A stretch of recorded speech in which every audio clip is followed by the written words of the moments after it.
Merci d'être parmi nous aujourd'hui pour cette journée dédiée à la santé et à la technologie dans la santé. Euh, merci d'être venu. Je sais qu'il y en a qui viennent d'un petit peu loin. En plus, avec ce temps, ça n'a pas dû être évident pour tout le monde. Voilà, je voulais remercier bien évidemment toutes les startups, toutes les entreprises qui nous accompagnent également et qui sont présentes aujourd'hui. Bien sûr, Madame la députée Stéphanie Rist, euh, et également la région Centre, Madame Leclerc, qui également nous accompagne.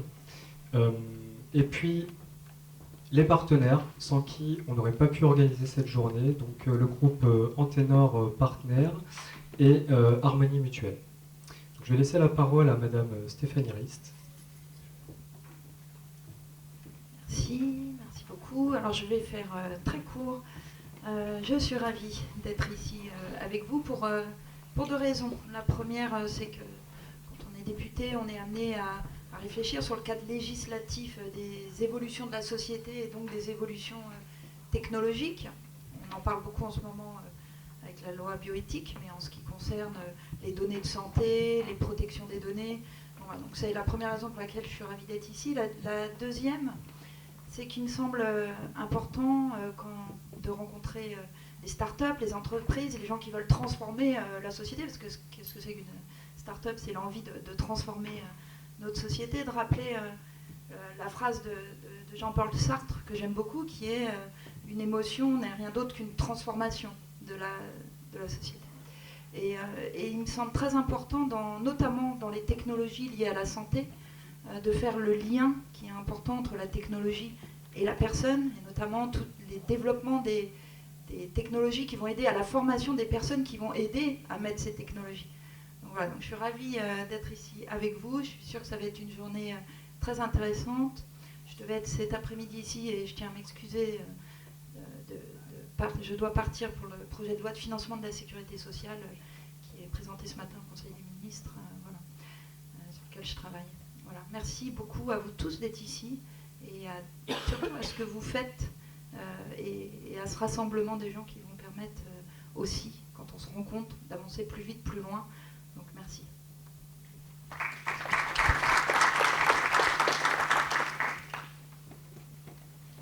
Merci Madame la députée. Mathieu Laurence, merci. Alors moi je suis Michael Schellers, je suis directeur du marketing de la communication au Crédit de Centre-Loire. Et je suis vraiment ravi de vous accueillir ici aujourd'hui au labo, qui est Labo Village Baïséa, qui est issu de la collaboration entre la métropole d'Orléans et le Crédit Centre-Loire. Alors je me suis aperçu tout à l'heure en parlant avec un homologue de Sanofi que finalement c'était quoi le réseau Village Baïséa? Le réseau Village Baïséa aujourd'hui, c'est une trentaine de villages à travers la France. Il y en a 10 nouveaux en construction qui sont soit généralistes, soit parfois par thème. Par exemple, à Lille, c'est autour de la food tech et qui finalement a permis d'incuber à peu près plus de 800 startups, d'accueillir plus de 550 partenaires, de lever plus de 400 millions d'euros de fonds et qui, tous ces acteurs s'unissent autour d'une devise qui est de coopérer pour innover. Et coopérer, ça tombe bien parce que ça fait pleinement partie de nos valeurs du modèle coopératif, finalement d'assembler et d'associer l'ensemble des compétences du territoire pour toujours avancer, se transformer, être toujours plus en phase avec son territoire. Au Crédit Agricole de Centre-Loire, nous avons 2 villages de l'innovation. Ici, au village Baïséa, ici à Orléans et un deuxième à Nevers qui s'appelle l'Incube. Et puis nous avons aussi toute une démarche intrapreneuriale au sein de la caisse régionale qui permet aussi de faire émerger des startups comme Côtois, qui est une startup de l'immobilier, du syndic en ligne, et qui effectivement permet aussi d'être très présent dans cet écosystème digital. Alors le labo est très fier aujourd'hui d'accueillir cet événement avec des partenaires comme Antenor du groupe Partner et puis Harmonie Mutuelle. Cet événement s'adresse à qui finalement? À l'ensemble des startups du réseau du village Baïséa. Vous voyez, ça permet effectivement aussi de faire bénéficier du réseau de l'ensemble des startups des villages aux partenaires et à leur réseau, partenaires de l'événement puis à leur réseau. Et ainsi, à tout l'écosystème local et dont vous êtes les représentants aujourd'hui. Je vous en remercie. Je vous remercie de votre présence. Pourquoi la santé? La santé aujourd'hui, c'est pour le groupe Crédit Agricole un axe stratégique fort, au même titre que l'agroalimentaire ou la transition énergétique. C'est aussi la création d'un événement à valeur ajoutée pour l'ensemble des startups et de l'écosystème local. Et puis aussi, cet événement permet aussi de favoriser l'open innovation sur un secteur à fort enjeu, et je laisserai plutôt Laurent Alexandre en parler lors de sa conférence. Et moi, je suis vraiment ravi de vous recevoir. Le réseau Village BCA permet à des startups de se développer, de rencontrer aussi des partenaires pour leur permettre de trouver aussi des marchés, et puis aux partenaires aussi de pouvoir s'inspirer, être une source effectivement d'inspiration, d'émulation, de trouver des nouveaux modes de fonctionnement qui pourront aussi dupliquer, pourquoi pas, dans leur organisation, et bien au-delà du simple baby-foot, bien entendu. Hein, on le sait que c'est pas toujours facile d'intégrer ces nouvelles méthodes dans nos organisations, mais c'est très important qu'on ait toujours ces échanges entre nos différents écosystèmes pour pouvoir effectivement aussi toujours nous améliorer. Et c'est finalement l'objet de cette journée, de pouvoir partager, et je vous la souhaite la plus prolifique, bénéfique, conviviale, agréable possible, tout au long de la journée, avec ces conférences, meetings, pitch, business meeting, etc. Et voilà, merci de votre présence.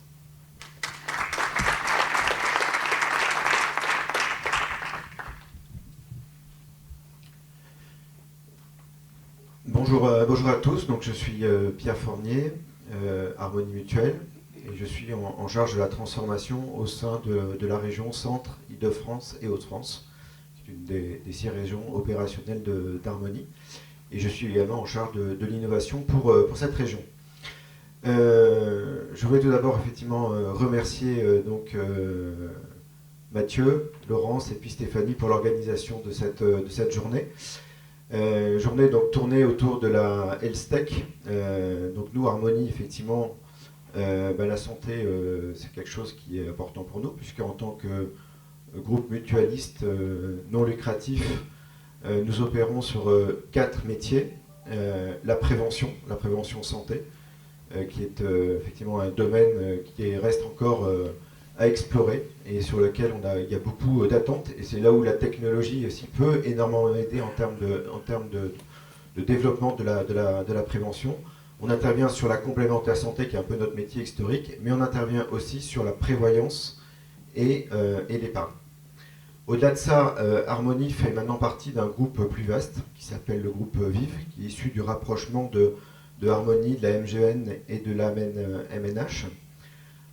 Pourquoi ce rapprochement? Ça permet effectivement de mettre des moyens supplémentaires pour pouvoir intervenir sur un autre champ, qui est le champ des soins et des services. Où on voit que, voilà, avec l'évolution, par exemple, ne serait-ce, je prends juste un exemple, hein, l'évolution du vieillissement de la population, avec la perte d'autonomie, le maintien à domicile, derrière il y a tout un ensemble de services qui se développent, et la technologie peut aider justement au maintien à domicile qui est cher effectivement finalement aux Français. Voilà, donc Harmonie donc, est partenaire du labo depuis maintenant plusieurs années. On est ravis de pouvoir participer à cet événement, et ravis également de pouvoir accompagner les startups du labo tout au long de l'année. Pourquoi ce partenariat? Je dirais qu'il est un peu double, hein, pour nous. Le premier, c'est effectivement de pouvoir se nourrir d'idées innovantes qu'on pourrait ensuite derrière effectivement retranscrire au niveau de nos adhérents. Donc ça, c'est le premier point. Mais c'est également aussi, Harmonie, c'est une institution assez ancienne, avec parfois, on peut dire, une image qui pourrait être un peu poussiéreuse. Et l'idée aussi derrière, c'est de pouvoir amener de l'innovation, de la technologie au sein de nos équipes pour transformer l'entreprise et pour relever tous les défis qu'on peut avoir, parce que on sait très bien que d'autres acteurs pourraient arriver, hein, notamment on voit les GAFA, Amazon qui se lancent sur l'assurance. Donc on doit rester extrêmement vigilant si on veut garder nos positions sur le secteur assurantiel. Voilà. Donc merci encore à toutes les startups qui vont participer aujourd'hui à cet événement, et puis on sera ravis de pouvoir échanger avec vous tout au long de cette journée. Merci beaucoup.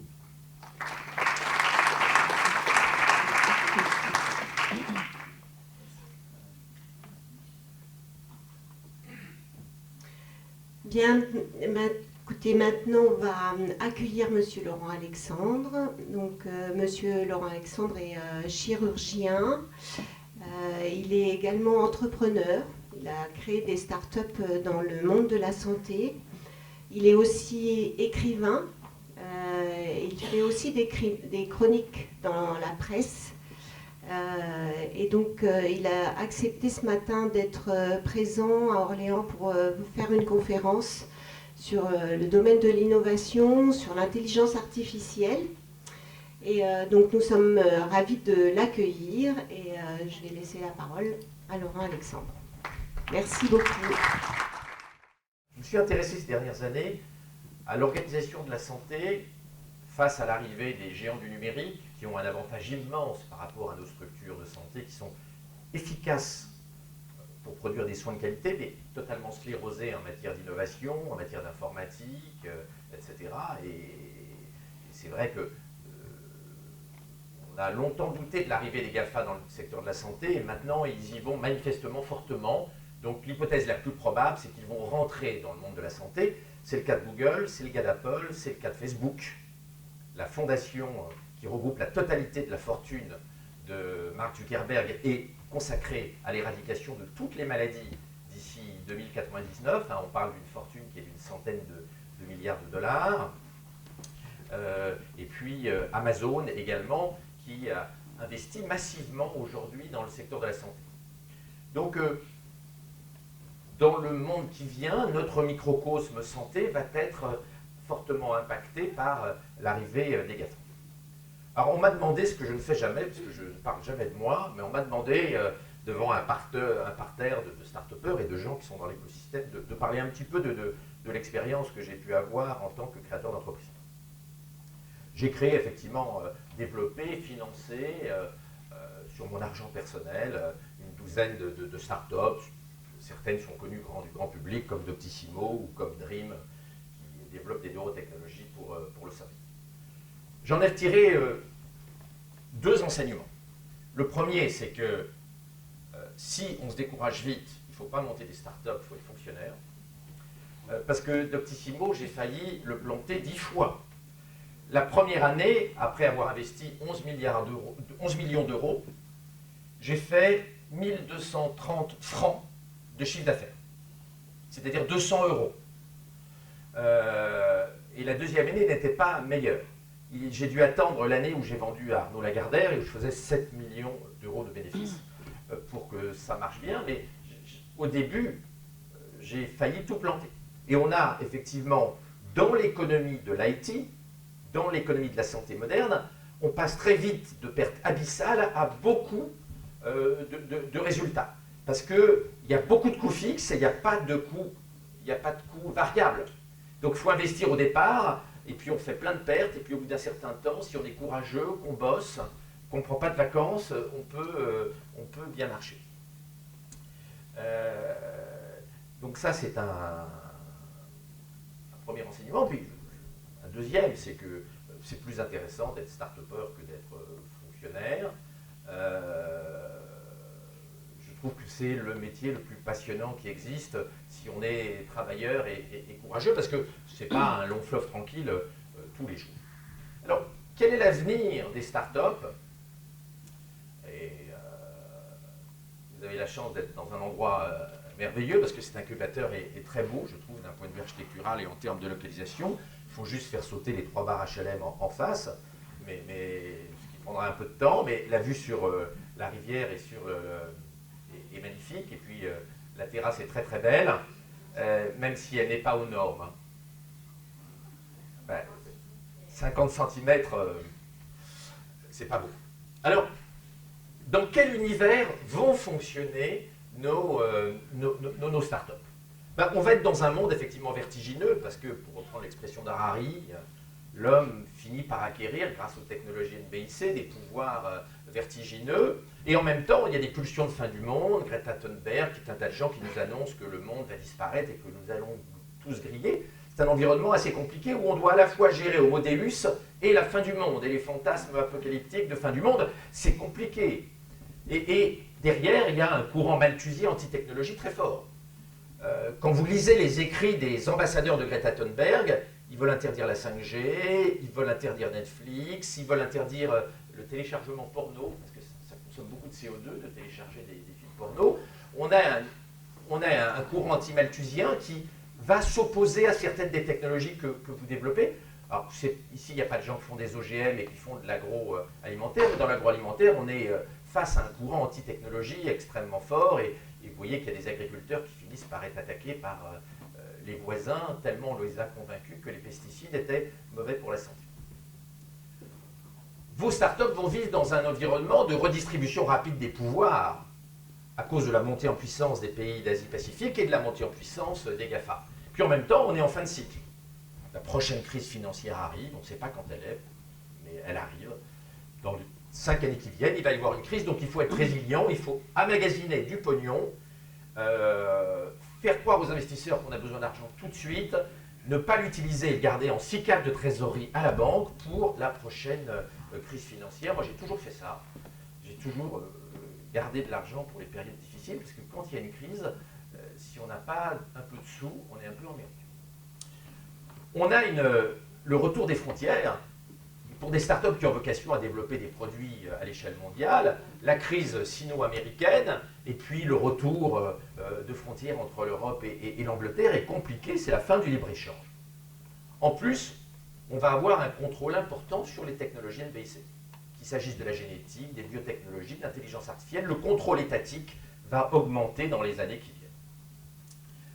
Tout à l'heure, je dirais un petit peu quelques conseils pratiques. À mon âge, j'ai 60 ans, donc c'est l'âge d'être un vieux con paternaliste et de donner des conseils aux jeunes. Nous sommes face à une indigestion technologique.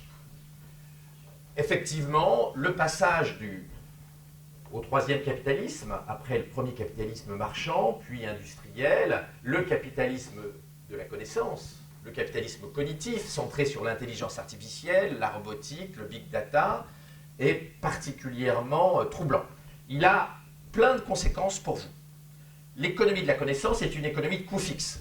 Il faut mettre plein de pognon au départ, comme on le disait tout à l'heure, et puis après, on n'a quasiment pas de coûts variables. Donc ça favorise les oligopoles, et on voit la puissance des GAFA, parce que les gens qui sont capables d'investir beaucoup dans un nouveau produit, et qui après vont gagner plein d'argent parce qu'il n'y a pas de coûts variables, ont tendance à grossir et ont tendance à monopoliser le marché. Dans une économie de la connaissance, il est très difficile de ne vivre que sur un pays. C'est-à-dire qu'il faut grossir relativement rapidement parce qu'il faut amortir les coûts fixes de développement informatique sur le plus de pays possible quand on le peut. La volatilité de la valeur est très importante. C'est-à-dire qu'il y a des transferts très rapides de valeur d'un pays à l'autre, d'entreprise à une autre, et puis de secteur à l'autre.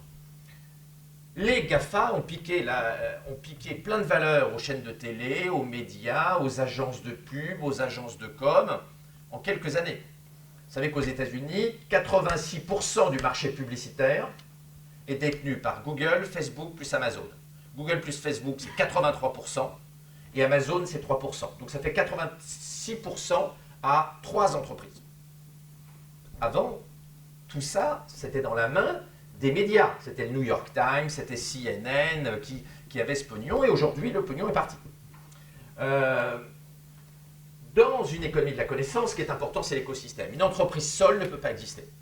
On est forcément dans une logique de plateforme et d'écosystème, et puis il faut faire du blitzscaling, c'est-à-dire qu'il faut faire une guerre rapide, parce que comme il y a beaucoup de coûts fixes et qu'il n'y a pas de coût marginal, plus on grossit, plus on a une bonne rentabilité. Aller lentement dans l'économie de la connaissance, c'est la certitude d'aller au casse-pipe. Vous avez la chance d'être, pour la plupart d'entre vous, dans des métiers où il y a beaucoup d'IT, et la part de la valeur ajoutée mondiale dans l'informatique ne va cesser de croître, donc forcément le gâteau que vous adressez va augmenter. Alors, c'est pas fastoche, mais ça peut rapporter gros. à une condition, c'est de bien comprendre comment fonctionne cette économie à fort coût fixe et à coût variable nul.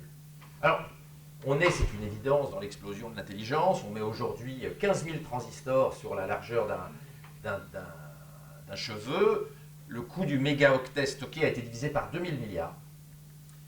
Une seule requête Google, c'est 10 ans de la puissance informatique du programme Apollo. C'est-à-dire chaque fois que vous faites une seule requête Google, vous consommez autant de puissance informatique qu'en a consommé le programme Apollo, depuis le discours de Kennedy jusqu'au dernier homme sur la Lune, sur Terre et dans l'espace. Une requête Google, on en fait en moyenne 120 par jour. Moi, beaucoup plus. En 1961, pour avoir la puissance informatique du dernier iPhone, il aurait fallu dépenser 153 000 milliards de dollars et ça aurait représenté des data centers plus grands que la région centre. Donc oui, on est face à une explosion absolument extraordinaire de la puissance informatique et on est dans un monde ultra conceptuel, beaucoup plus qu'avant. C'est-à-dire le séquençage ADN d'une tumeur, c'est 20 téraoctets. On ne peut pas faire ça avec sa bite et son couteau. Il faut forcément des outils informatiques, il faut forcément des plateformes. Et le cancérologue tout seul, il est incapable de gérer 20 téraoctets. Et même Dr House ne le peut pas. La cybersécurité, c'est plus conceptuel que la police avec un bâton. On pourrait multiplier les exemples de conséquences de la montée en puissance de l'économie de l'IT. Si l'on prend les brevets qu'on appelait les lettres patentes à la fin du XVIIIe siècle, sous Louis XIV, avant la Révolution, 98% des Français étaient capables de comprendre un brevet. Il y avait 3 vis et 2 axes. Aujourd'hui, si vous prenez les brevets de 2019, il y a un Français sur 10 000 qui est capable de les comprendre. Ils sont d'une technicité extrêmement forte. Le monde est plus compliqué que jadis. Et ça pose plein de problèmes sociaux et dans la compréhension de la technologie.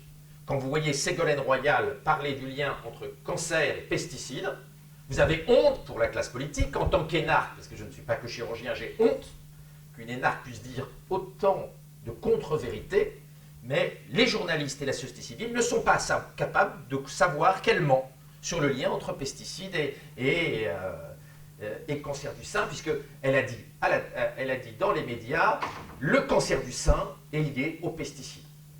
Ce qui est un mensonge scientifique et un mensonge politique. L'un des enjeux forts qu'on va avoir dans la santé, notamment à cause de la montée en puissance des GAFA dans la santé, c'est le lien avec l'IA. Et l'IA, elle a besoin de beaucoup de données. Hein. Elle ne pousse pas sur les arbres, elle a besoin de data. Et pour l'instant, les seuls vrais acteurs qui font de l'IA sur Terre, ce sont les géants californiens, Google, Apple, Facebook, Amazon, et plus Microsoft, qui est à Seattle. Et puis les géants chinois, Baidu, Alibaba, Tencent et Xiaomi, qui sont les seuls vrais producteurs d'intelligence artificielle, en tout cas pour ce qui concerne le machine learning et le deep learning à l'échelle mondiale. Derrière l'intelligence artificielle, on a toutes les technologies dites NNBIC, les nanobiotechnologies, l'informatique et les sciences cognitives qui suivent, avec des conséquences objectivement traumatisantes pour les gens non préparés, parce que cette révolution, c'est une révolution économique, c'est un bouleversement géopolitique avec la montée en puissance de la Californie et puis de la Chine. C'est un changement radical des médias.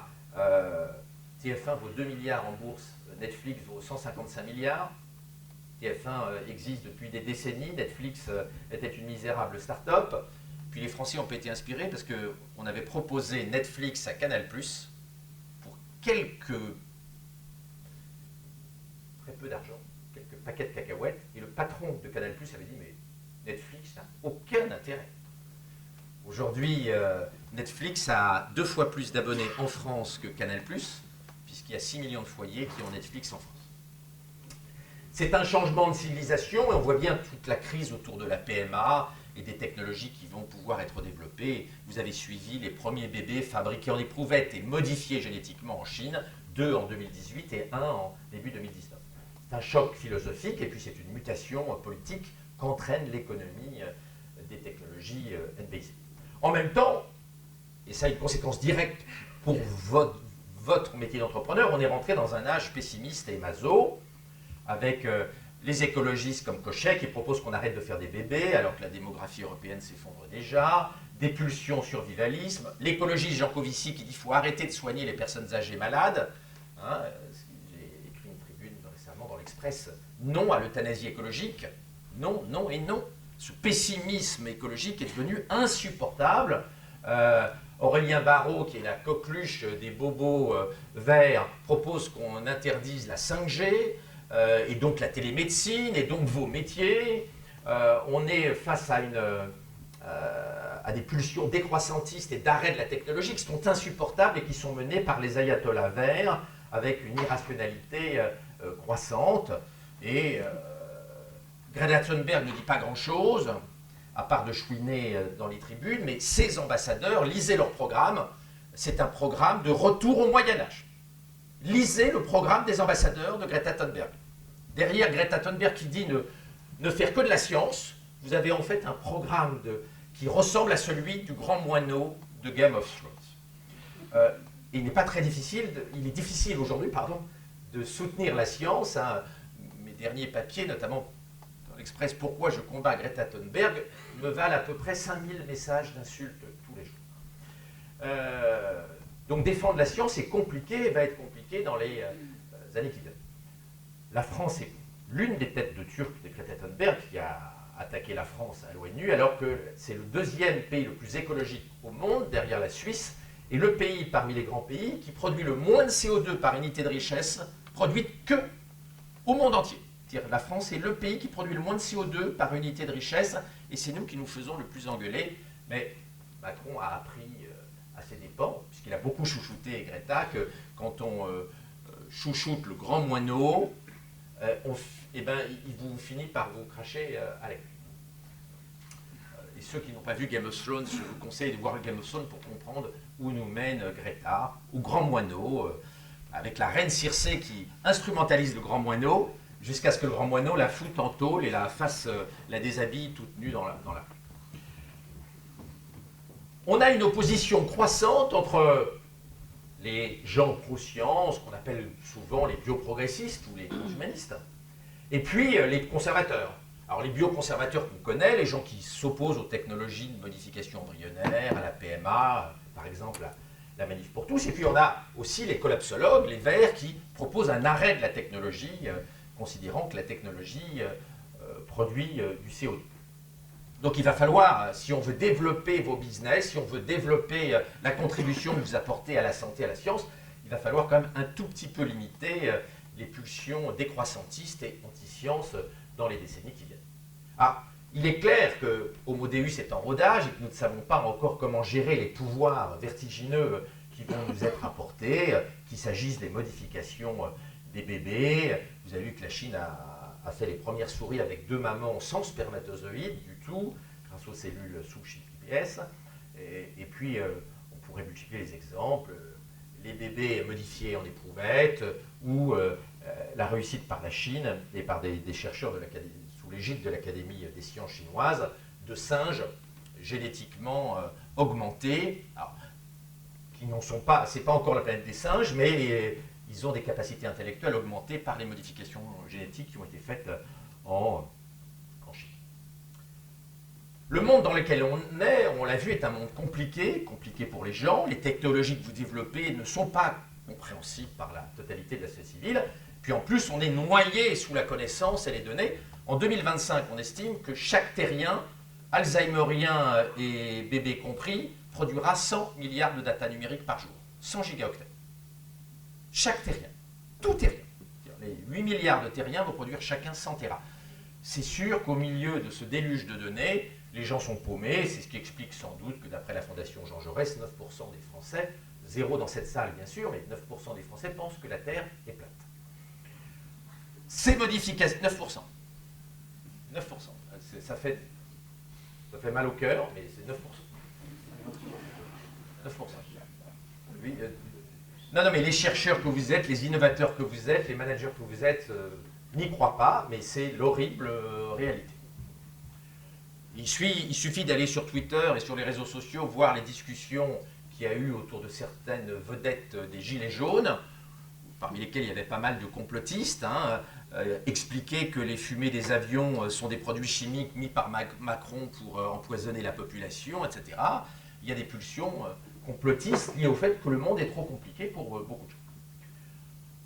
D'ailleurs, le patron de Google, dans le Guardian, a dit, si ça se trouve, cette nouvelle économie centrée sur l'IA va trop vite pour la population. Peut-être que la population souhaiterait qu'on fasse une pause par rapport aux nouvelles technologies. Moi, en tant que médecin, j'entends bien que le monde actuel est vertigineux et difficile, mais enfin, le passé était absolument épouvantable. Avant la première appendicectomie à Lausanne par Kraft en 1888, quand on avait une vraie appendicite aiguë, on mourait, on n'appelait pas le médecin, on appelait le curé et le croque-mort. C'est 1988, la première appendicectomie. Hein. Vous voyez, tous les gens, dont moi, qui ont été opérés de l'appendicite, on serait tous morts si on était né avant 88. La première injection d'insuline, c'est 1922, hein, et le receveur, ce gamin là, n'a pas 4 ans, mais il a 14 ans sur la photo, et il était en train de mourir avant d'être sauvé par l'insuline.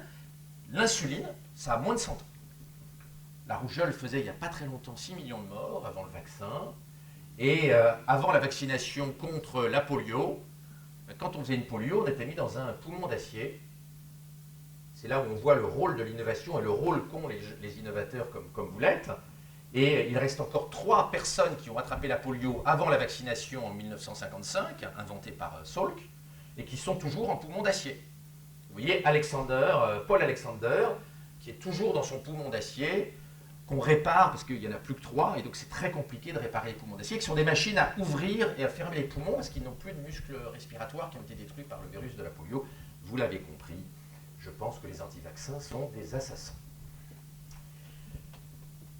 Oui, le monde n'était pas rigolo du tout, et oui, quand vous regardez, puisqu'on a la totalité de l'histoire médicale de Louis XIV, puisque son médecin écrivait 1 page par jour sur la santé du roi, un ouvrier de 2019 vit beaucoup mieux que Louis XIV, et moi personnellement, je préfère être un ouvrier en 2019 qu'être Louis XIV. Il a perdu sa dernière dent à 41 ans, il souffrait du matin au soir, le roi soleil, il n'avait ni Doliprane, ni aspirine, ni rien, et sa fistule anale a été opérée par 12 opérations sans anesthésie de 4 heures chacune. Et sa fistule, quand on lui a enlevé le dernier chicot, sa fistule...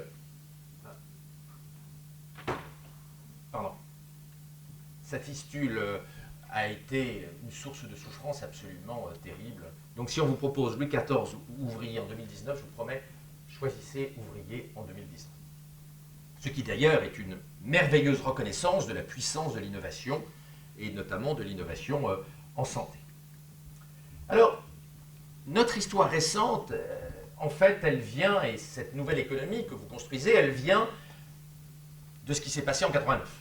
Le mur de Berlin tombe, le web apparaît, et puis la Chine, après Tiananmen, se dit qu'il faut augmenter encore plus le pouvoir d'achat chinois pour éviter une révolution libérale et investit massivement dans la technologie, jusqu'à devenir la grande puissance technologique que vous savez aujourd'hui. Les Occidentaux croient à la fin de l'histoire, très naïvement. Fukuyama explique qu'on va s'ennuyer tellement l'histoire va être simple. Et l'inventeur du web explique que grâce au web, il n'y aura plus d'inégalité, plus de guerre, plus de misère, que tout le monde gagnera la même chose, qu'il n'y aura plus d'inégalité intellectuelle, que tout le monde aura accès à la connaissance et donc il n'y aura plus de fausses informations. Une vision qui s'est révélée légèrement naïve. Et oui, l'économie du web, puis de l'intelligence artificielle, a eu des conséquences tout à fait inattendues. L'arrivée de nouveaux risques, notamment politiques, et les gilets jaunes en sont un exemple, c'est bien l'économie de la connaissance qui a généré les gilets jaunes.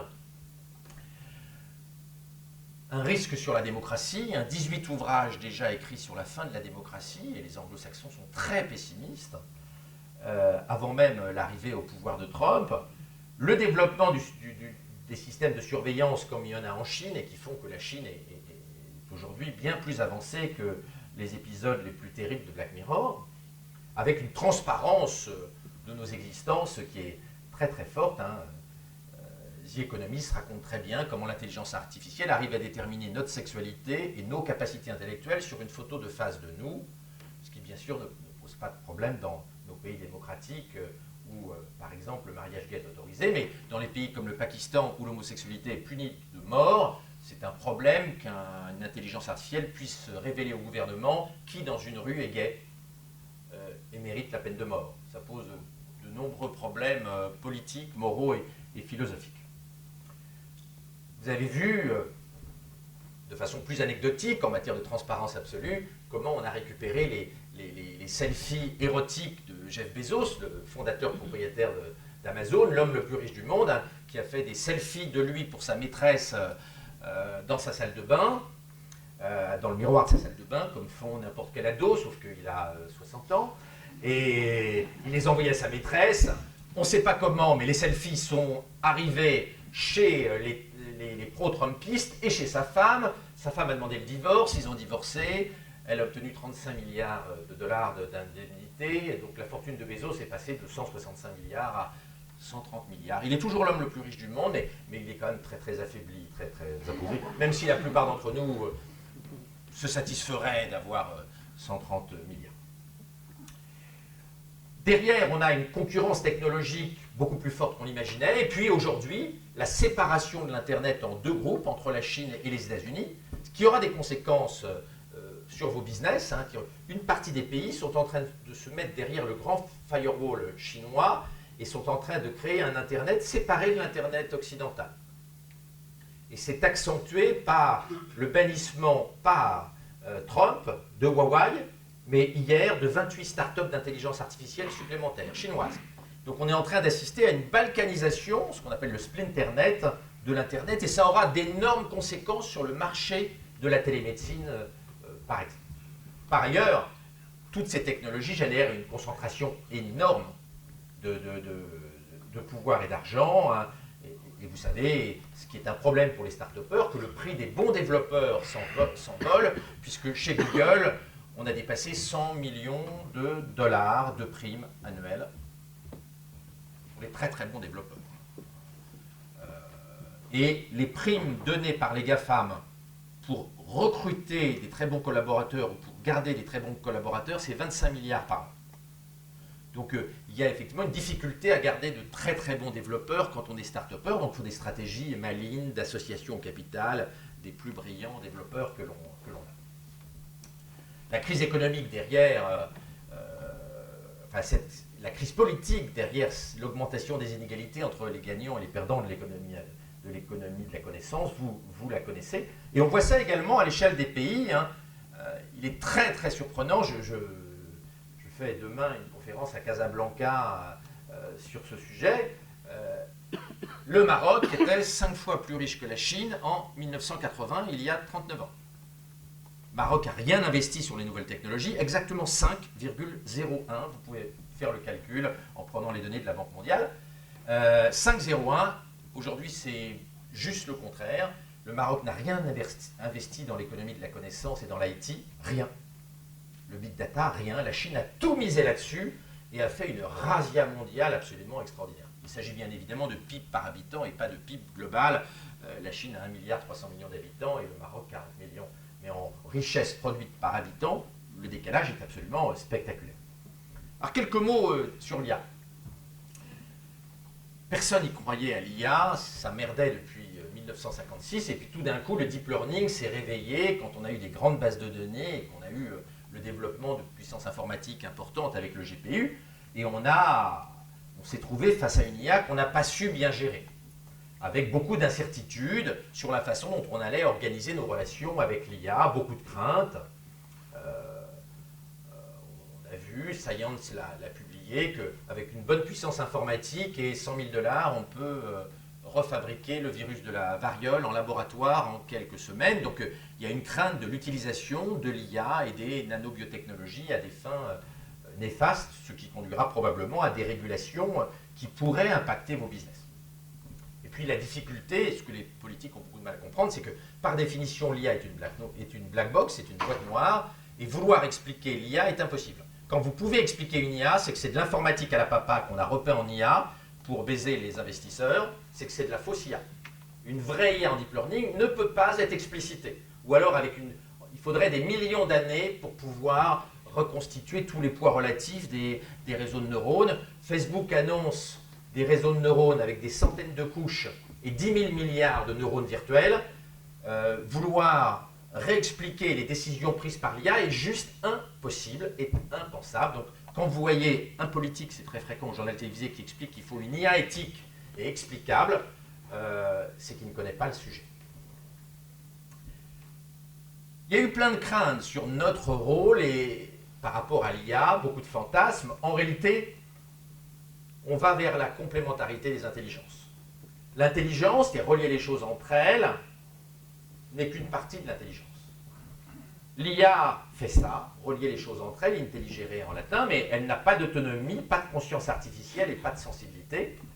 Et à la question, l'IA va-t-elle rester con comme une bite? Excusez-moi, mais je suis vulgaire comme un chirurgien. La réponse est oui. En réalité, on ne va pas vers une IA forte dotée de conscience artificielle, on n'a fait aucun progrès vers l'IA forte. On va garder des IA faibles, sans conscience artificielle, qui vont conduire mieux que nous, qui vont lire les scanners mieux que nous, mais qui n'auront toujours pas de conscience artificielle, au moins dans les prochaines décennies. Il est d'ailleurs fascinant de voir que quand on demande l'avis des 23 meilleurs spécialistes mondiaux de l'IA, comme l'a fait Martin Ford à Londres récemment, il n'y a pas 2 experts qui sont d'accord sur le moment où l'IA sera dotée de conscience artificielle. Le vice-président de Google dit 2029, et il y en a parmi le panel qui disent 2199. Donc on est dans un brouillard absolument complet. Bill Gates a dit il y a quelques années, je ne comprends pas que les gens n'aient pas peur à propos de l'intelligence artificielle. Et puis Elon Musk a dit l'IA va nous transformer en animaux domestiques et elle va traiter les meilleurs d'entre nous, humains, comme je traite mon Labrador, mon Golden Retriever, plus exactement. En réalité, c'était une illusion d'optique. Jusqu'en 1956, l'IA ne marche pas.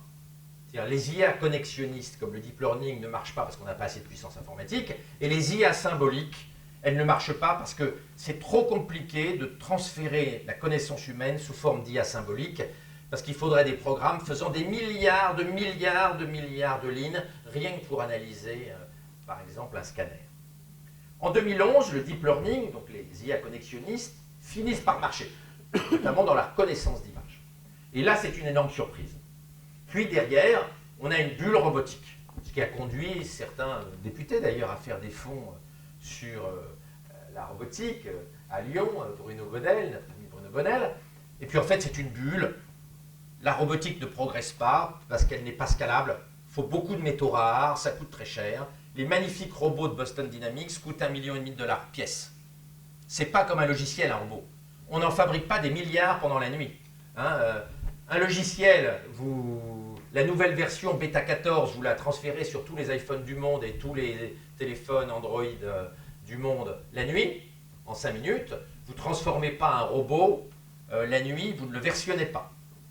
Et donc, il n'y a pas d'économie d'échelle, il n'y a pas de coût significatif du coût des robots. Donc, les gens ont cru qu'on allait supprimer tous les métiers manuels. C'est faux, il n'y a jamais eu autant de métiers manuels qu'aujourd'hui. En 2015, il y a eu une autre illusion d'optique, c'est que le deep learning croissant très vite, les gens ont imaginé que c'était la porte ouverte vers une IA forte et vers la conscience artificielle. D'où les cris d'alarme de Bill Gates. En réalité, il n'y avait toujours aucun progrès de l'intelligence artificielle forte et il n'y en aura pas. Nous allons vivre dans un monde sans intelligence artificielle forte, sans intelligence artificielle capable de nous remplacer. En tout cas, capable de remplacer les gens comme vous, c'est-à-dire bien formés. Aujourd'hui, on ne peut que constater qu'il y a 2 royaumes. Il y a un secteur où l'IA fonctionne très bien. Et puis, sur beaucoup de l'activité humaine, l'IA est nulle et ne peut pas remplacer les humains. C'est plutôt une bonne nouvelle pour nous qui, dans cette salle, sommes majoritairement des êtres humains. Dans notre univers, cette révolution de l'IA, elle a plein de conséquences. Les GAFA et les BTX vont arriver, les professionnels de santé sont pas prêts. Et puis, on a une difficulté, c'est que l'informatique de santé est complètement bordélique. Il y a des centaines de logiciels, tous plus nuls les uns que les autres, petits, dans des boîtes faméliques qui n'ont pas de capitaux, et en face, vous avez des gens comme Amazon qui débarquent. Pas en 5 minutes, mais sur 20 ans. Le budget recherche d'Amazon, c'est 30 milliards par an. Le budget recherche d'Amazon. Vous imaginez que face aux éditeurs de logiciels qui ont 23 712 € de budget de recherche annuel, ça va être un massacre. C'est comme si vous laissiez des lapins aveugles et sourds-muets face à une armée de tyrannosaures. Un massacre. La e-santé va être l'enjeu principal. En réalité, on ne progresse pas beaucoup dans le domaine des thérapies géniques et de la nanobio. Le seul domaine d'ici 2030 où on va progresser rapidement, c'est dans l'optimisation des soins, non pas par les médicaments, mais par l'IA et par le big data. La génétique, la nanobio, ça va faire des progrès, mais pas avant 2035 en réalité. Donc aujourd'hui, les vrais enjeux en santé, c'est l'optimisation grâce à la data. C'est pour ça que l'IA en santé est particulièrement cruciale. Je n'ai pas encore dépassé mon temps. Ça arrive dans combien de minutes? Ah mais j'ai le temps. Ah, je suis au 5e de ma présentation, ça va. Alors, qu'est-ce que vous devez faire en tant que start-upper ou en tant que membre d'un écosystème d'incubation et de développement des startups? Bien comprendre la structure de la nouvelle économie. On l'a vu, des coûts fixes énormes, un coût marginal nul, donc il faut être gros. Les marges sont énormes si on est gros, et elles sont négatives si on n'est pas gros. C'est transversal, c'est-à-dire que il n'y a pas de place pour des petits acteurs sectoriels, il faut rapidement être un acteur un peu globalisant. Les gens ne vont pas utiliser 1000 logiciels en santé. Un pour le corps au pied, un pour la vésicule, un pour le cancer du rein, un pour le cancer du cerveau, un pour le glaucome. Donc en réalité, il faut faire attention quand on développe des produits spécifiques, parce que dans le domaine de l'IA, il y a une prime aux gens qui vont être les plus transversaux possible. Et puis, bien sûr, il vaut mieux amortir les coûts de développement de son logiciel sur 137 pays, comme les GAFA vont le faire, plutôt que sur le Maine-et-Loire. C'est la conséquence d'une économie de coûts fixes. Qu'est-ce qu'il faut faire? Il faut être résilient, donc il faut une bonne structure financière, il faut être capable de supporter les énormes développements informatiques au départ, pour pouvoir rentrer dans le jeu de cette économie de coûts fixes. Donc le cash is king, il faut mettre du pognon de côté. On ne peut pas développer une start-up si on n'a pas de réserve financière et si on n'a pas une bonne visibilité. On ne peut pas développer un programme à 10 ans pour grossir si on n'a pas du cash un peu d'avance. Donc il ne faut pas aller mendier le cash tous les 3 mois. Il faut en prendre de bons paquets en veillant à ne pas être trop dilué. Donc il faut un sain rapport de négociation avec les investisseurs. Il faut être bien sûr près d'un aéroport pour aller chercher des bons cadres. Il faut trouver des systèmes pour les verrouiller et éviter que ces meilleurs cadres soient absorbés par les géants du numérique. Il faut bien sûr trouver un business model. Les jeunes entrepreneurs ne comprennent pas bien ce qu'est un business model. Ils développent un produit, ils n'ont pas réfléchi à la façon dont ils vont le vendre ou le louer. Il faut vraiment y réfléchir parce que ce n'est pas la qualité du produit qui détermine la réussite d'une start-up, c'est son business model. Il y a des produits magnifiques qui ne perceront pas parce qu'il n'y a pas de bon business model. Et quand on est notamment ingénieur ou qu'on sort de l'université ou du CHR, on ne pense pas à business model. C'est d'ailleurs pour ça qu'on plante souvent sa première start-up et qu'on réussit souvent sa deuxième. Donc il ne faut pas avoir honte de l'échec. Moi j'ai déjà planté des start-up. On s'améliore un peu avec le temps et on comprend de mieux en mieux les dynamiques financières qui permettent de croître. Il faut penser à la bourse assez tôt. Si on a une bonne dynamique, si on est bon, la bourse, qui n'est pas toujours une bonne solution, parce qu'il y a des périodes où la bourse va mal, elle a l'avantage pour les entrepreneurs de pouvoir garder le contrôle de la boîte et de vendre des petits paquets d'actions pour pouvoir mettre un peu d'argent de côté. Mettre de l'argent de côté, ce n'est pas forcément pour s'acheter un hôtel particulier, boulevard Saint-Germain, demain matin. Ça peut aussi être mettre de l'argent de côté pour aller plus vite pour la prochaine start-up et éviter d'être dilué. Parce qu'un entrepreneur, quand il débute, il n'a pas d'argent, donc il est beaucoup dilué. Quand on a déjà créé une boîte, on n'est plus dilué parce qu'on autofinance ses prochaines boîtes. Et donc on garde 100% du capital. Donc on gagne plus sur les futures startups que sur les premières. Parce que les premières, on est fortement dilué parce qu'on n'a pas de capital au départ. Quand on est même professeur de médecine au CHU de Tours, on n'a pas de quoi mettre 10 millions d'euros sur la table pour créer une nouvelle start-up de télémédecine. Un point que tous les entrepreneurs négligent, il faut bien sûr des bons produits, il faut faire les comptes régulièrement, il faut avoir du cash, mais il faut faire du storytelling. C'est-à-dire que les storytellers gagnent beaucoup plus de sous que les gens qui ne savent pas causer. Ça permet, quand vous savez causer,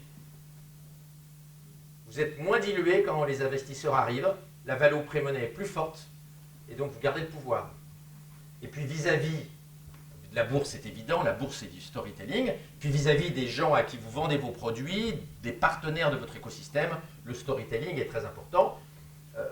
Parmi les gens ici, par exemple, j'ai regardé, il n'y a personne qui a un compte Twitter significatif.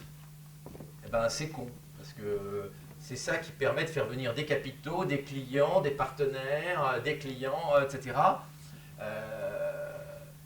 Causer, être présent sur Twitter, ça fait gagner du temps et ça fait gagner des sous. Enfin, c'est le point le plus important, quand on crée une start-up, il faut choisir son prédateur qui va vous racheter dès le départ. En réalité, il faut construire sa boîte pour le prédateur qu'on aura choisi. Doctissimo, je savais que c'était Lagardère qui allait me racheter, parce que je savais qu'un jour, l'audience que j'aurais serait tellement forte que ce serait insupportable pour elle, qui était la vache à lait de Lagardère à l'époque, depuis il l'a vendue. Donc il faut très vite construire sa boîte en fonction du prédateur à qui on va le vendre. Ce qui n'est pas un truc auquel les jeunes ingénieurs et les médecins pensent spontanément. Ils pensent produit, ils pensent patient, mais ils ne pensent pas sortie. S'il n'y a pas d'exit, il n'y a pas de boîte. Il faut penser à la sortie le premier jour. Le jour où vous rentrez dans la start-up, il faut déjà avoir réfléchi à la façon dont vous allez sortir pour réussir votre boîte, puis pour réussir les boîtes d'après, parce que vous aurez plus de sous si vous faites une bonne sortie que si vous déposez le bilan de votre première start-up. Il faut aussi préparer vos start-up aux différents scénarios politico-technologiques. On ne peut pas exclure qu'il y ait des scénarios ludiques avec des gens qui s'opposent à la technologie, comme on le fait avec les OGM. Et vous savez qu'il n'y a plus de boîtes d'OGM en France, elles sont toutes parties, puisqu'il y a un tel courant anti-OGM, la France, qui était un leader mondial dans les semences, s'est effondrée en matière de semences. Est-ce que le scénario singulariste auquel croit la Silicon Valley peut arriver avec le développement de robots intelligents, ça ce sont les robots de Boston Dynamics, qui appartenaient à Google et que Google a vendu à Sun. Est-ce qu'on peut aller vers le fantasme transhumaniste de mort de la mort, de développement cérébral, et puis d'amélioration des bébés, qui sont des scénarios futuristes et eugénistes, que les gens de la Silicon Valley aiment beaucoup, et également les Chinois. Alors les anglo-saxons y croient beaucoup.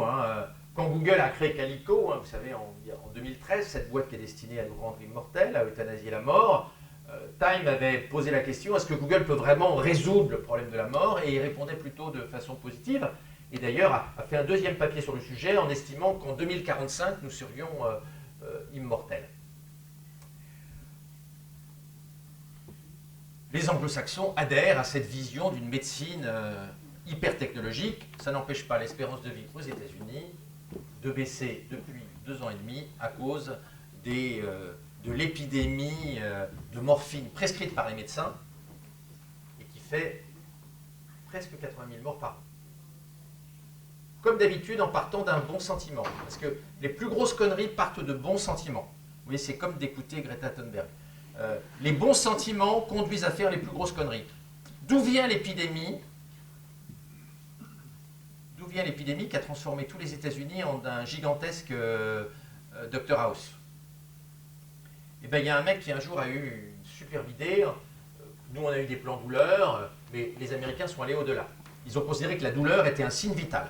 Et aux États-Unis, vous avez des systèmes de check quand vous êtes à l'hôpital, quand vous arrivez aux urgences. Et on a mis sur un même pied l'arrêt respiratoire, l'arrêt cardiaque, l'hypotension, la perte de connaissance, la paralysie et la douleur. Et donc, vous ne pouvez pas quitter un système d'urgence si vous avez encore mal. Donc vous avez un lumbago. Chez nous, on vous met anti-inflammatoire plus Doliprane, puis on vous dit rentrez chez vous, puis vous revenez nous voir dans une semaine. Aux États-Unis, on vous met sous morphine pour que vous soyez à niveau 0 de douleur. Donc les gens ont pris assez rapidement goût à la morphine. Hein, comme Edith Piaf, qui après sa fracture de bras a tellement aimé la morphine qu'elle est devenue morphinomane et qu'elle a eu énormément de mal à sortir après une cure de désintoxication aux États-Unis. Énormément de mal parce qu'elle avait beaucoup aimé la morphine, même une fois que son bras était totalement consolidé. Et donc on voit la différence entre les bons sentiments et une politique de santé publique. Les scénarios où on n'aurait plus de boulot parce que finalement l'IA et la robotique remplaceraient tout, c'est bien sûr totalement absurde. Il y avait 29 000 porteurs d'eau en 1793 à Paris. Certes, il n'y a plus de porteurs d'eau aujourd'hui, mais on a inventé plein de nouveaux métiers, depuis Norman et Cyprien jusqu'à fabricants de cœurs artificiels et de microprocesseurs. Il est clair que on voit les métiers qui peuvent être remplacés par l'IA aujourd'hui. On n'imagine pas les métiers du futur, par définition, sinon on serait déjà milliardaire en dollars. Si on était capable d'imaginer les métiers de 2060, on créerait des startups aujourd'hui et on serait très riche. Donc il ne nous est pas possible de voir les créations formidables d'emplois qu'il y aura demain avec les innovations technologiques qui n'existent pas encore. Ce qui est sûr, c'est pas qu'on va détruire le travail, c'est qu'on va manquer de travailleurs ultra qualifiés. Et là, on estime qu'on va manquer de 85 millions de cadors dans non pas la prochaine décennie, mais celle d'après. C'est d'ailleurs pour ça qu'on a une envolée de la rémunération des bons ingénieurs et des bons développeurs. Dans la Silicon Valley, 2 millions de dollars par mois, c'est maintenant quelque chose qui devient fréquent. Notamment chez Google. Hein, Lewandowski, le responsable de la Google Drive Car, la Self-Driving Car, hein, qui maintenant s'appelle Waymo, qui est une filiale, il gagnait 2 par an en salaire. 2 millions par mois, pardon, 2 millions par mois. C'est difficile pour une start-up de suivre, parce que 2 millions par mois, c'est déjà pas ce que le patron de la start-up gagne en général, sauf si c'est une start-up vraiment très très...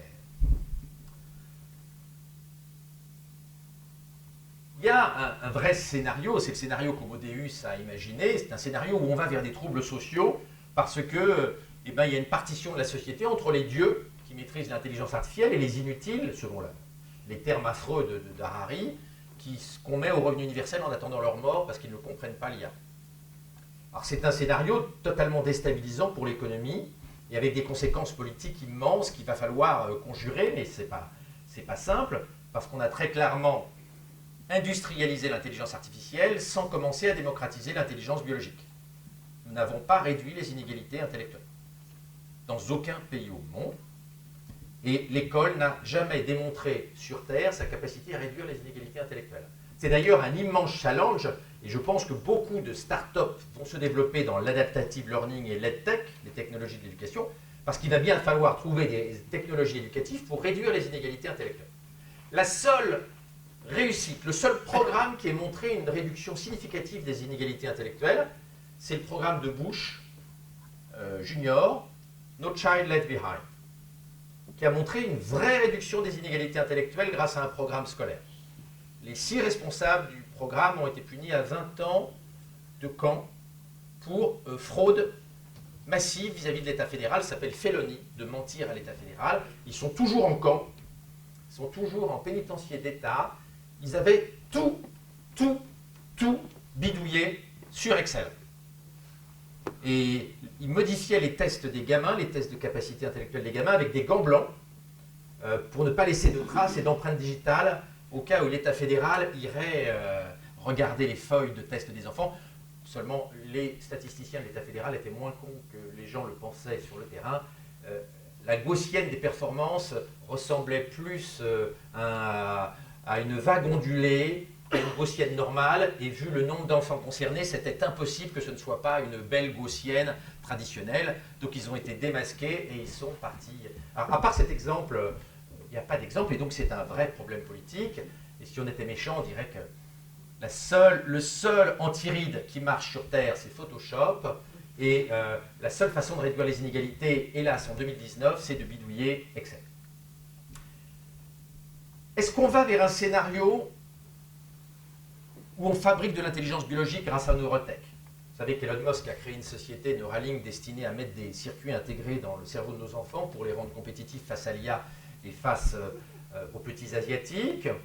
Quant aux Chinois, ils ont des pulsions eugénistes fortes puisque 50% des Chinois souhaitent augmenter le quotient intellectuel de leur enfant grâce aux thérapies géniques.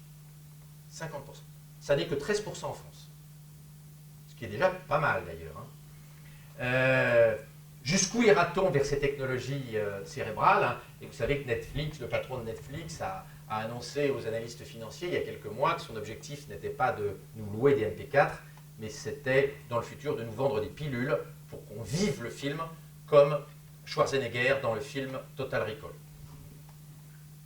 Ceux qui l'ont vu savent que ça se passe mal puisqu'il fait une embolie schizophrénique et qu'il devient complètement fou, il tue sa femme. Enfin, on ne sait pas s'il la tue en vrai ou dans la virtualité, mais j'ai fini presque.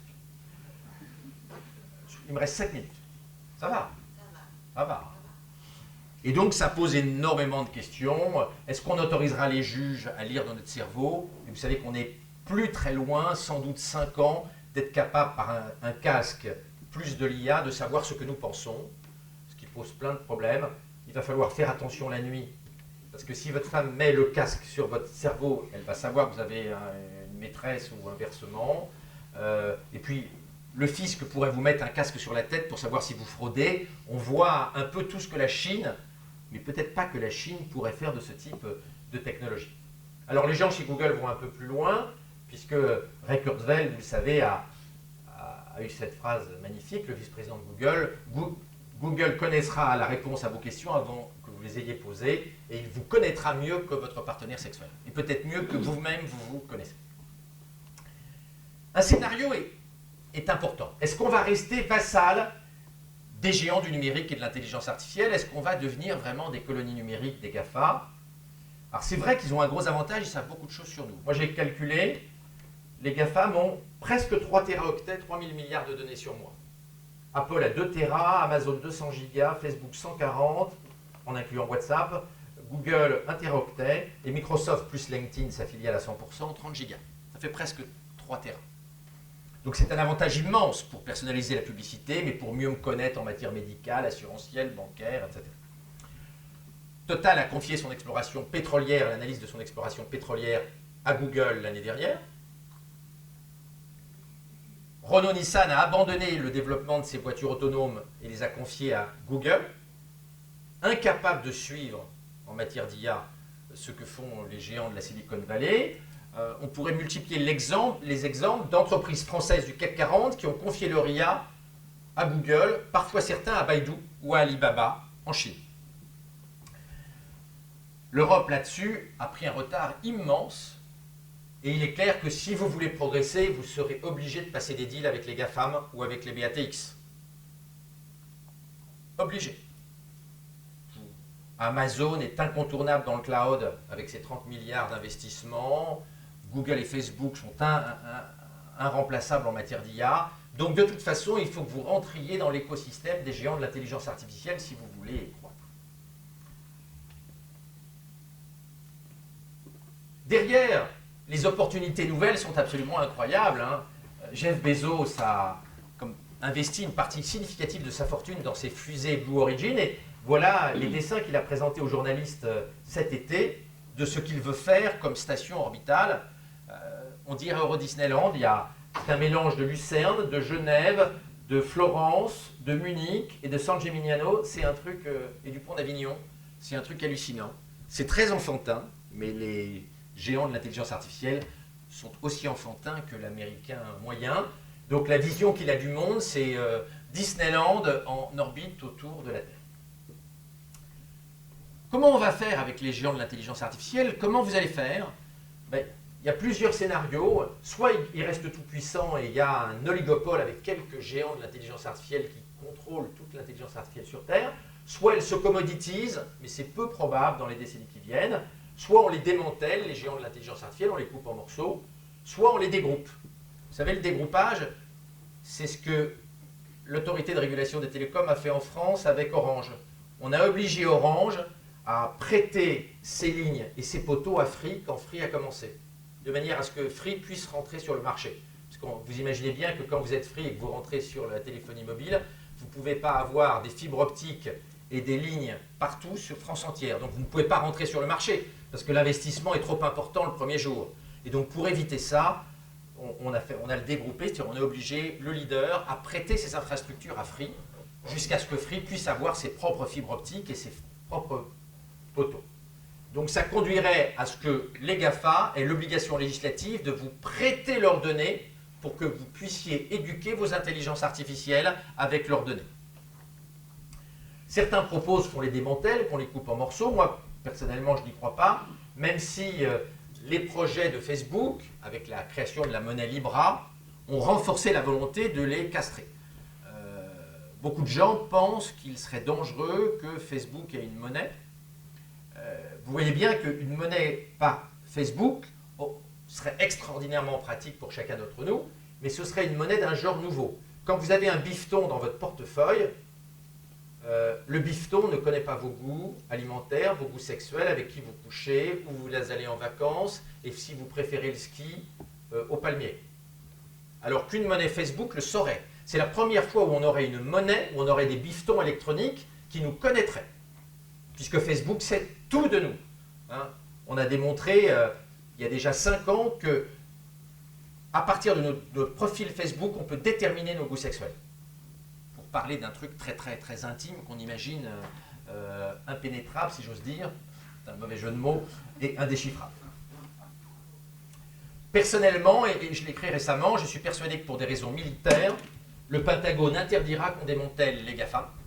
Parce que si on coupe en morceaux Google, Apple, Facebook, Amazon et Microsoft, pendant que les Chinois continuent à chouchouter Baidu, Alibaba, Tencent et Xiaomi, qui travaillent pour le Parti communiste chinois, mais aussi pour l'armée chinoise, il serait urgent d'apprendre le mandarin à nos enfants. Alors, quelques mots en médecine de ce qui va se produire et du rôle futur du médecin et de l'équilibre entre le médecin et l'IA. Les exemples se multiplient, l'IA est remarquablement forte pour voir des patterns.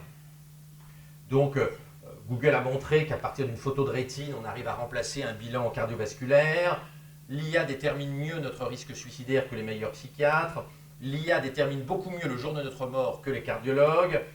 Sur le cancer de la peau, l'IA était au même niveau que les meilleurs dermatologues cancérologiques californiens il y a 18 mois. Aujourd'hui, l'IA est 10% au-dessus en sensibilité, spécificité. En radiologie, les Chinois ont montré en neuroradiologie une supériorité extraordinaire de l'IA face aux meilleurs neuroradiologues chinois. Et récemment, une IA de Google, Google Lina, a 99% de bon repérage des micrométastases du cancer du sein, pendant que les docteurs sont à 62%. Ce qui vous montre qu'on n'est plus très loin du moment où la loi interdira aux médecins de choisir une thérapeutique sans demander l'aval et l'autorisation de l'intelligence artificielle. Ça va être une blessure narcissique pour nos collègues absolument extraordinaire, mais à part les masos, il y a peu de gens qui accepteront un tel décalage. Ce qui ne veut pas dire du tout que le médecin va disparaître, mais il va changer de rôle. D'ailleurs, c'est une question intéressante, parce que comme vous travaillez dans la santé, quel va être le rôle du médecin demain ? Est-ce que le médecin va être une femme de ménage ou est-ce que le médecin va être un dompteur des intelligences artificielles, puisque c'est votre partenaire principal pour beaucoup des startups qui sont ici.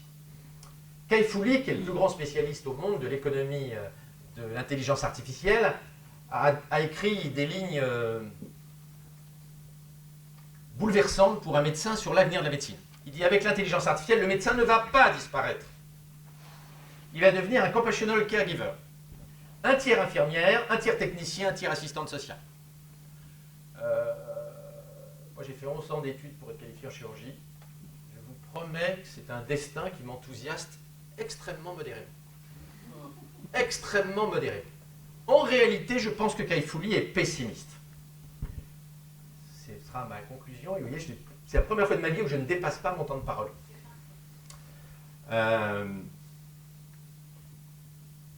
Il y a deux royaumes. Quand il y a beaucoup de data, des montagnes de données, quand les règles ne changent pas, comme le jeu de Go, quand on raisonne en silo, lire un scanner, conduire une bagnole, et quand il n'y a pas besoin d'empathie, l'IA nous est très supérieure. À l'inverse, quand il n'y a pas beaucoup de données, quand il faut choisir avec quelques peu de données, comme fait un entrepreneur, comme vous faites pour diriger vos startups, quand les règles changent sans arrêt, quand on raisonne transversalement et pas en silo, et qu'il faut être un peu humain, l'IA est un Asperger au carré, eh bien, l'IA est nulle et nous, on est très bons. Donc en réalité, petit à petit, on a découvert que l'IA ne se substitue pas aux humains intelligents, elle travaille à côté, elle ne les remplace pas, elle les accompagne. Mais pour les humains moins doués, le problème reste entier. Kai-Fu Lee a défini une matrice passionnante que je vous incite à voir, mais je peux vous la passer en PDF si vous voulez, sur le territoire respectif de l'IA et de l'intelligence humaine en fonction de la créativité, de l'innovation et puis du besoin de compassion. J'approuve complètement cette vision.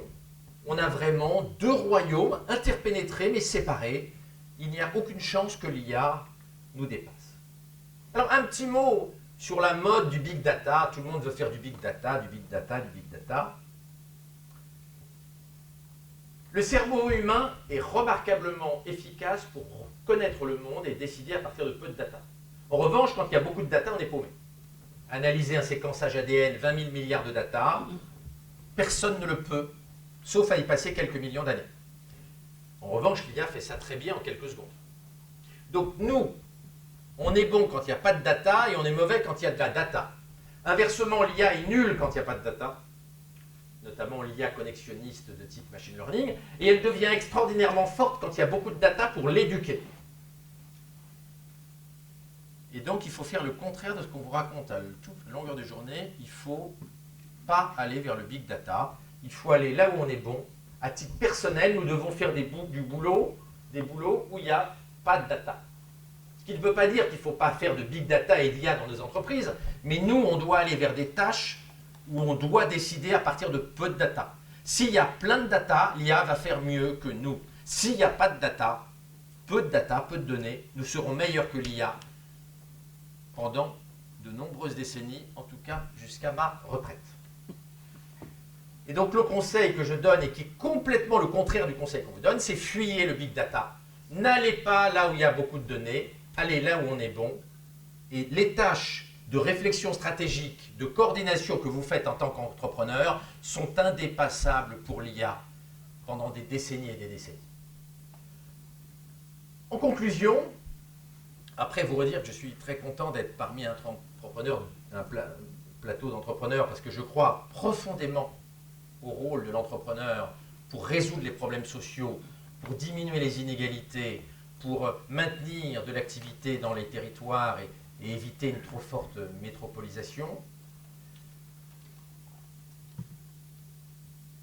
Je crois vraiment que votre rôle est fondamental, que la prospérité du futur, que les équilibres sociaux dépendent très largement de vous et du fait que vous réussissiez à remplacer le vieux tissu économique et industriel par des entreprises adaptées à la révolution industrielle. Et en cela, je pense que vous avez un rôle politique et que les innovateurs et les entrepreneurs sont en réalité porteurs d'une large partie de notre avenir politique, car c'est eux qui vont déterminer si nous déclinons avec d'immenses problèmes sociaux et une avalanche de gilets jaunes, ou si nous arrivons à moderniser notre tissu économique et industriel et technologique, comme la Chine l'a réussi si magnifiquement depuis 1989, ce qui permettrait d'éviter une crise sociale exacerbée par de trop fortes inégalités territoriales et une baisse du pouvoir d'achat des gens moins bien adaptés à cette nouvelle économie. Donc oui, même si vous n'en avez pas conscience, en tant qu'entrepreneur, vous avez une fonction politique absolument majeure. Je vous remercie.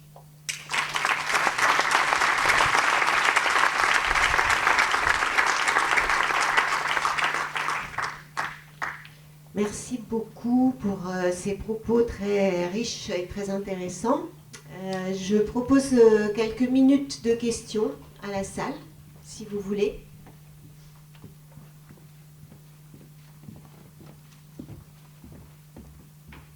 Oui, merci de me passer le micro, c'était passionnant.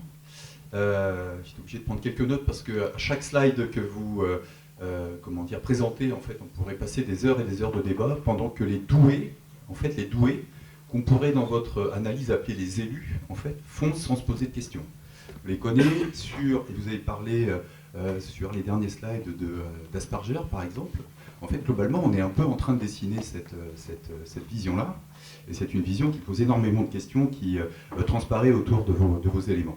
Ça pose d'autant plus de questions que cette génération, et peut-être même notre génération, n'a pas lu Huxley. Vous avez montré un petit bébé sur une page noire avec comme de l'éprouvette, ils ne l'ont pas lu. Ils n'ont pas lu Orwell, 1984, ça leur est complètement exclu, hein, étant donné que leur année de naissance était antérieure ou postérieure à cela.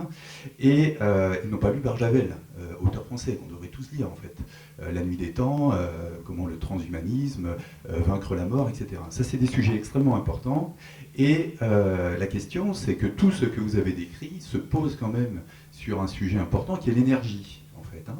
L'énergie, la possibilité de fournir en énergie des éléments qui sont des éléments construits ou fabriqués par l'homme, et la notion d'énergie, je pense là à un grand savant comme Tesla, qui a été un peu bâillonné dans les années 30, pose la question d'une énergie qui pourrait être une énergie libre, qui remettrait quand même bien en cause ce que vous décrivez. Et je voudrais avoir votre avis sur cette notion de maîtrise de l'ancien système sur les pouvoirs énergétiques et l'évolution qu'on peut attendre de ces modèles-là. Voilà.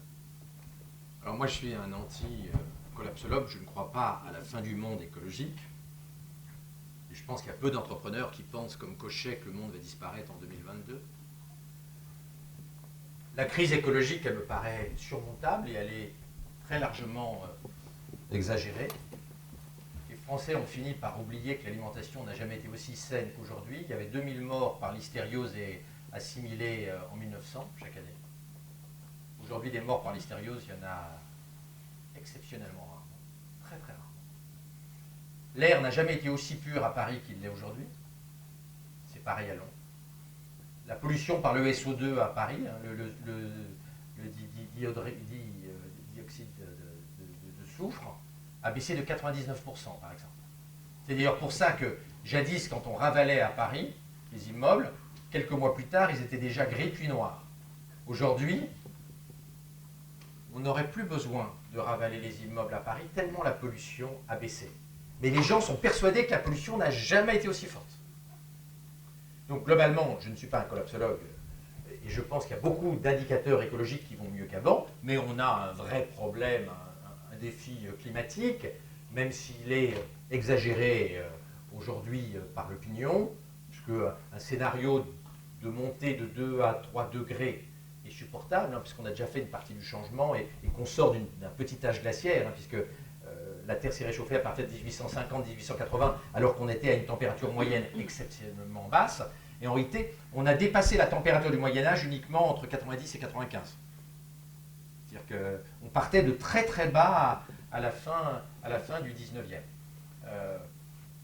Donc la maîtrise de l'énergie va se poser, mais ça va être long parce qu'on ne change pas un système énergétique en 5 minutes. On va mettre des décennies avant de faire évoluer et de décarboner le système énergétique. Donc les enjeux politiques et géopolitiques autour de l'énergie vont être forts. C'est pour ça que ce n'est pas la peine d'hystériser le débat de l'énergie. On ne va pas décarboner l'énergie mondiale en 20 ou 30 ans. Ou alors il faudrait stopper complètement la croissance, il faudrait arrêter toute la croissance et puis donner les clés du monde à la Chine, parce que la Chine n'en a rien à secouer de nos conneries d'économie décarbonée, mais rien à secouer. Pendant que Greta Thunberg aboie à l'ONU, la Chine devient le leader mondial de la technologie. Donc on a un arbitrage entre nos fantasmes masochistes, nous qui sommes les bons élèves, la France, hein, parce qu'on est vraiment les bons élèves écologistes, entre être maso, caliméro et dire on est mauvais, on est mauvais, on est mauvais, on ne va pas s'en sortir. Il faut trouver un bon équilibre et il ne faut pas donner les clés de la maison mondiale et les clés de la technologie à la Chine, parce que c'est à d'autres pays que nous, qui sont beaucoup moins bons en termes d'émissions de CO2 par unité de richesse produite, de faire les efforts. La France ayant un ratio exceptionnel, vous le savez bien, parce que c'est le pays le plus nucléarisé des grands pays, et l'électricité nucléaire ne produit quasiment pas de CO2, elle produit 6 grammes par kilowattheure, alors que le charbon est à 810, le fioul à 1550 et le gaz naturel à 420. Donc, les problèmes énergétiques, ils vont affoler la population, alors qu'en réalité, il faut planifier sur 100 ans la décarbonation de l'économie. Ça va se faire très lentement. On ne change pas la structure économique, énergétique d'une économie d'un claquement de doigts. Si on généralisait demain matin les voitures électriques, on aurait une pénurie mondiale des terres rares et des métaux rares dont la Chine a le quasi-monopole, puisque la Chine a racheté la quasi-totalité des mines de métaux rares dans le monde. Nous, on a fermé toutes les mines de métaux rares en Occident, parce qu'elles sont polluantes, et eux les ont toutes rachetées. Donc on se retrouve face à un monopole qui nous mettrait totalement dans la main des Chinois. Donc énergie et intelligence artificielle, il y a aussi un autre croisement. Il y a des gens qui pensent que grâce à l'IA, on doit être capable d'aller un petit peu plus vite que prévu vers l'énergie de fusion. Comme vous savez, l'énergie de fusion, c'est l'équivalent d'une bombe H. On crée des plasmas extrêmement chauds qui reproduisent une bombe H ou un soleil, le soleil étant une forme particulière de bombe H, ou plutôt la bombe H étant une forme de petit soleil particulière. Et il y a des problèmes techniques pour confiner le plasma dans les centrales à fusion qu'on n'a pas réglées, et des travaux récents tentent à montrer que l'IA permettrait de prévoir les petites explosions qu'il y a et d'augmenter la sécurité et donc d'accélérer l'arrivée de l'énergie de fusion qui fonctionne à l'eau et dont les ressources sont cette fois-ci absolument totalement illimitées pour quelques milliards d'années.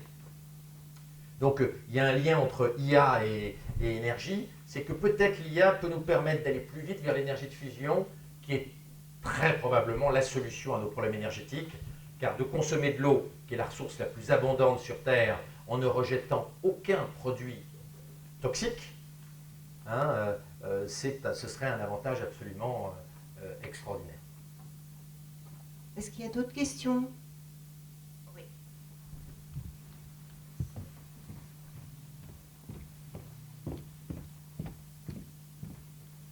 Merci, Bruno Duperrier, Morphée Plus.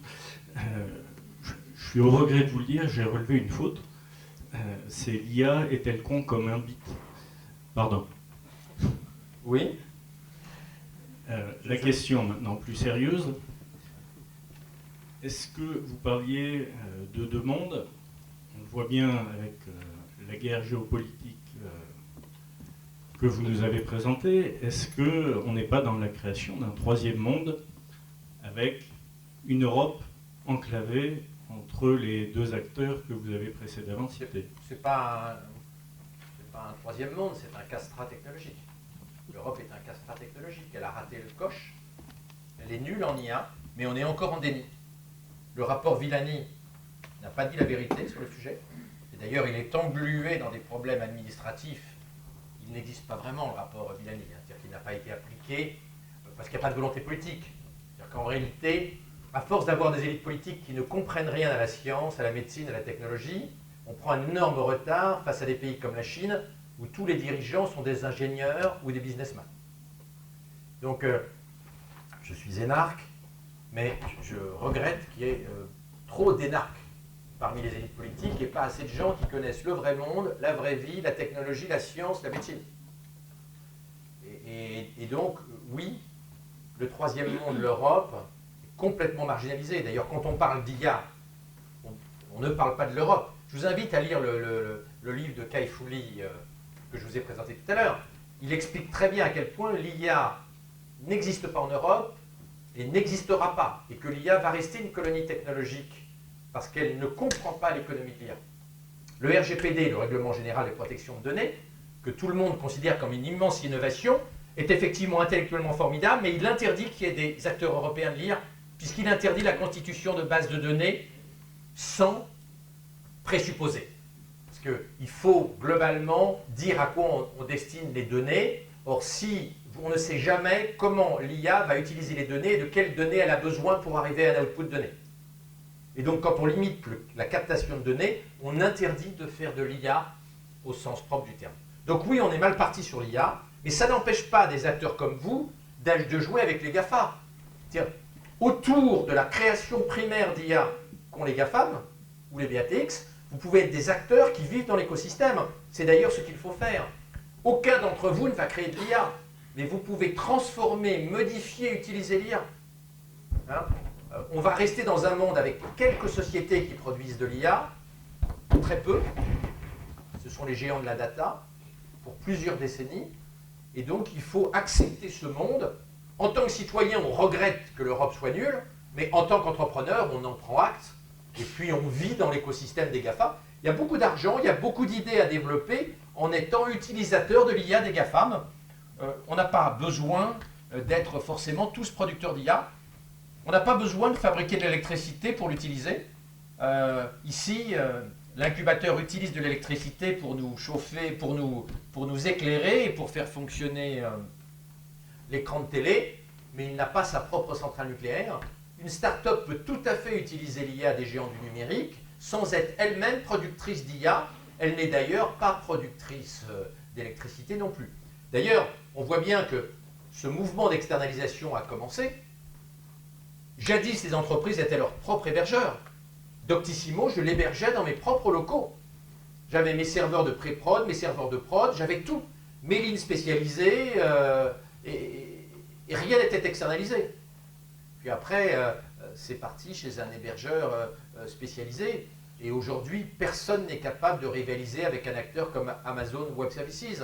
Hein. Vous savez que Amazon Web Services, personne n'est capable de rivaliser avec Amazon Web Services ou un autre géant comme Microsoft Azure ou Google. On en parlera hors antenne. En réalité, le ticket d'entrée aujourd'hui, il est en dizaines de milliards pour faire de l'hébergement. Amazon dépense chaque année plusieurs milliards uniquement en recherche sur les microprocesseurs qu'ils utilisent dans leurs services de cloud. Rien que pour les microprocesseurs, plusieurs milliards par an en recherche. Mais c'est pareil chez Google, c'est pareil chez Apple, c'est pareil chez Facebook et chez Microsoft. Tous les GAFAM dépensent des milliards par an chacun en recherche sur leurs propres microprocesseurs propriétaires. Les puces TPA, etc. de Google, et on pourrait multiplier les exemples.